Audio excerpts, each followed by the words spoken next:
কোথায় যাচ্ছ? আমার নাম অয়ন, আমাকে ওই বার্থডে পার্টিতে ইনভাইট করা হয়েছে। বন্ধুরা শুনছো এই গরিব ভিখারিটার কথা? ও বলছে ওকে নাকি ভট্টাচার্য বাবুর জন্মদিনের পার্টিতে ইনভাইট করা হয়েছে।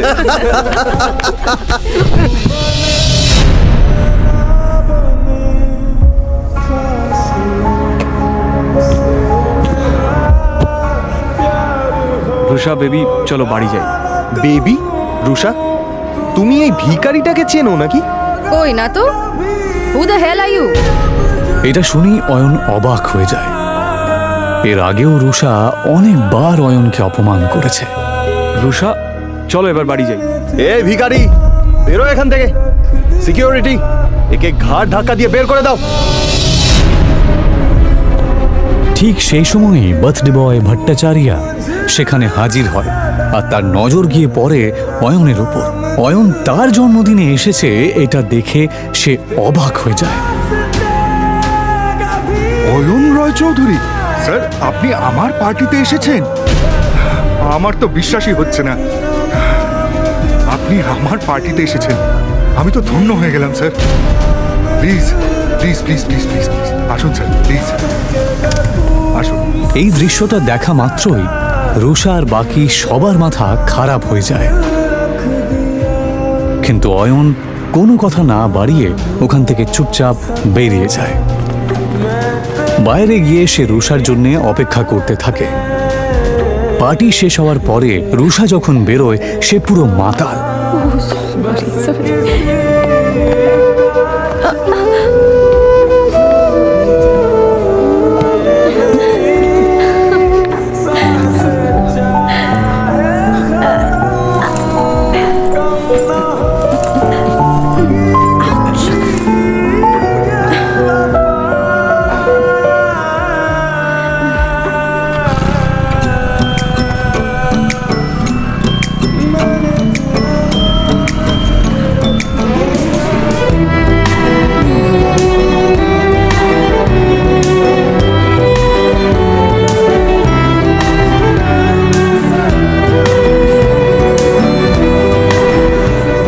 তাকে নিয়ে অয়ন কোনো মতে নিজের শ্বশুরবাড়ি পৌঁছায়।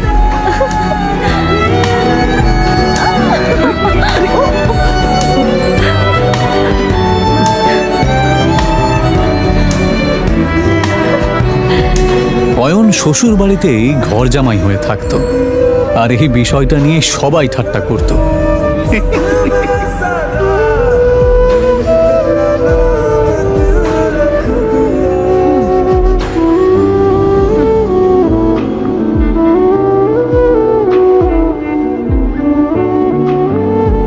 বাড়িতে ঢোকার সময় রুষার কাজিন সূর্যর সাথে দেখা হয়। এভাবে বেঁচে থাকতে লজ্জা হয় না? অয়নকে চুপ থাকতে দেখে রুষার কাজিন সিস্টার সায়নী বলে ওঠে, সূর্য বাদ দে এর কথা। জানি না রুষা কি দেখেছে যার জন্য একে এখনো বাড়ি থেকে ঘাট ধাক্কা দিয়ে বের করে দেয়নি।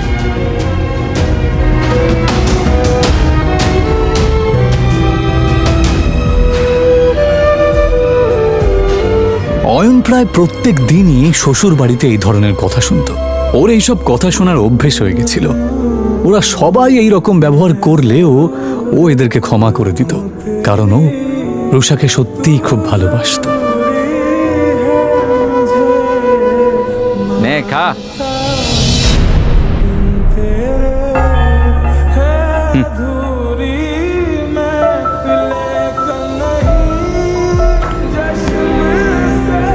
ভিখারি কুত্তা কোথাকার। ওর একটাই দুর্বলতা ছিল, যার জন্য ওকে দিনের পর দিন এভাবে অপমান সহ্য করতে হচ্ছিল।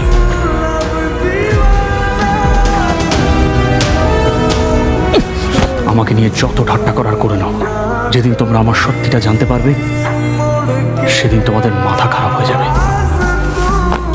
অয়ন আসলে কে সেটা কেউই জানতো না। তবে কেন জানি না অয়ন নিজেও কাউকে কিছু বলতে চাইতো না।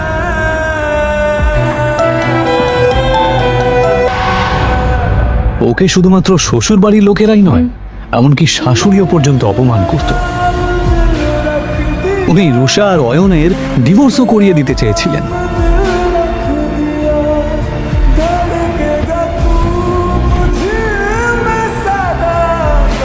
অয়ন, আমি এখন হোটেলে একজনের সাথে দেখা করতে যাচ্ছি।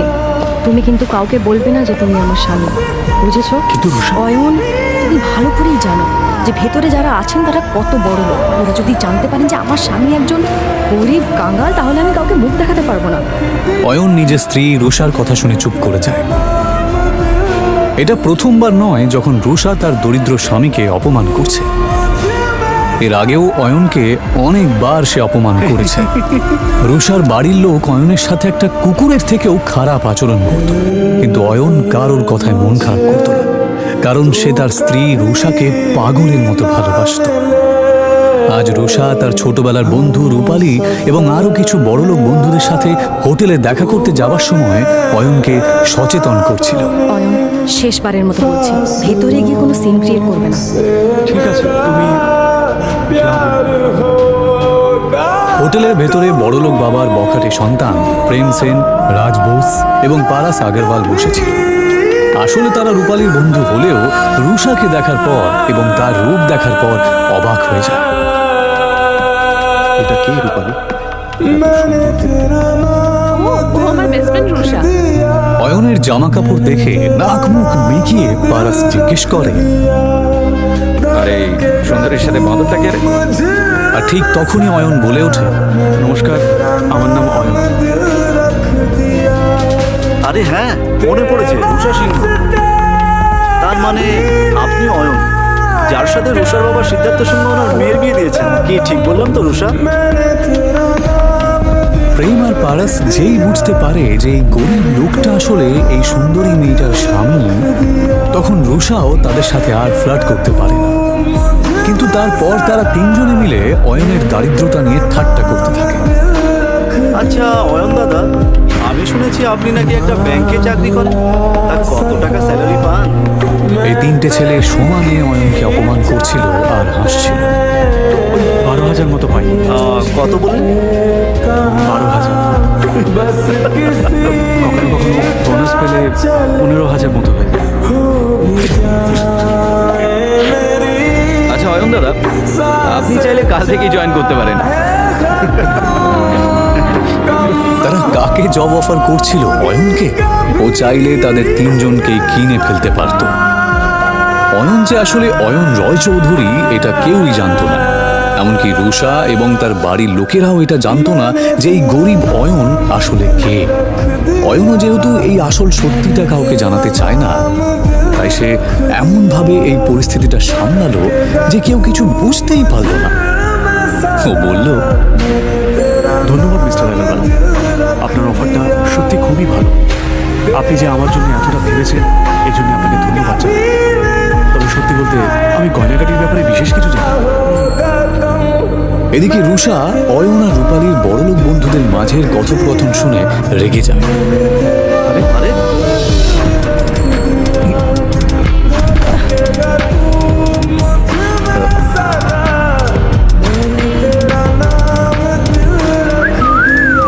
ওই লোকটার মুখ থেকে প্রচন্ড পরিমাণে মদের গন্ধ বেরোচ্ছিল।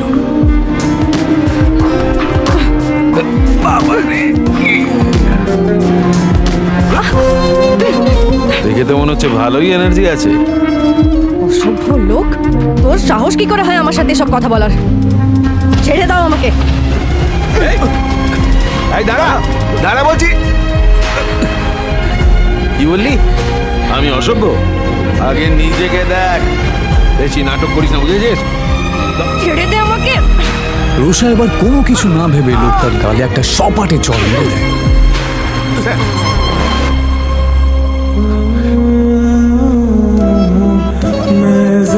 চরের প্রতিশোধ কি করে নিতে হয় আমি তোকে দেখাচ্ছি।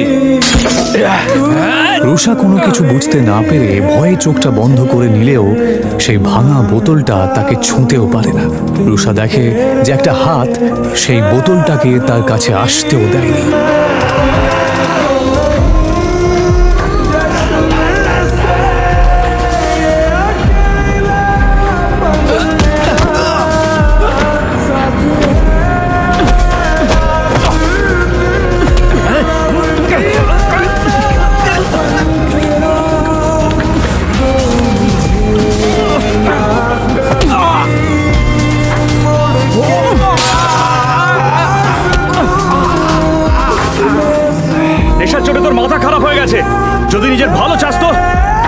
স্ত্রীর পা ধরে ক্ষমা চা আর বেরিয়ে যায় এখান থেকে। অয়নের এই আচরণ দেখে রুষা অবাক হয়ে যাচ্ছিল। সে বেচারি কিছুতেই এটা দেখে বিশ্বাস করতে পারছিল না। প্রেম সেন এবং রাজ বেদিও চিৎকারের আওয়াজ শুনে সেখানে দৌড়ে আসে। এই অসভ্য মাতালটা আমাকে একা পেয়ে আমার উপর জোর খাটানোর চেষ্টা করছিল। এটা শুনে প্রেম সেন রেগে যাবার ভান করে, কারণ ও রুষার মন জয় করতে চাইছিল। আর এই জন্যই সে পুরো বিষয়টা সামলানোর দায়িত্ব নিয়ে নেয়। আর নেবে নাই বা কেন? এই প্রাইড হোটেল তাদেরই পারিবারিক ব্যবসার অংশ যে। তোর সাহস কি করে হয় রুষার সাথে এরকম আচরণ করা? অসভ্য লোক কোথাকারে। ব্যাস অনেক হয়েছে, ওর শাস্তিও পেয়ে গেছে। এইভাবে মারতে থাকলে ও মরে যাবে তো। আরে অয়ন দাদা, আপনি তো ভয় পাচ্ছেন কেন? আমি এই হোটেলে তাই এই ব্যাপারটার এখানেই মিটমাট হয়ে যায়। বোকা ভীতু লোক। অয়নের ওপর রুষার প্রচন্ড রাগ হচ্ছিল। রুষা প্রেম সেন আর রাজ বেদির দিকে তাকিয়ে বলল, এবার বাদ দাও, ছেড়ে দাও ওকে। ও অয়ন দাদা, আপনি দেখছি বেশ ভীতু। আমাদের সঙ্গে থাকুন, তাহলে একটু সাহসী হয়ে যাবেন। কথাটা অয়নকে খোঁচা মেরেই বলা হলো, যদিও এসব শোনার পরেও অয়ন চুপ করেই থাকে।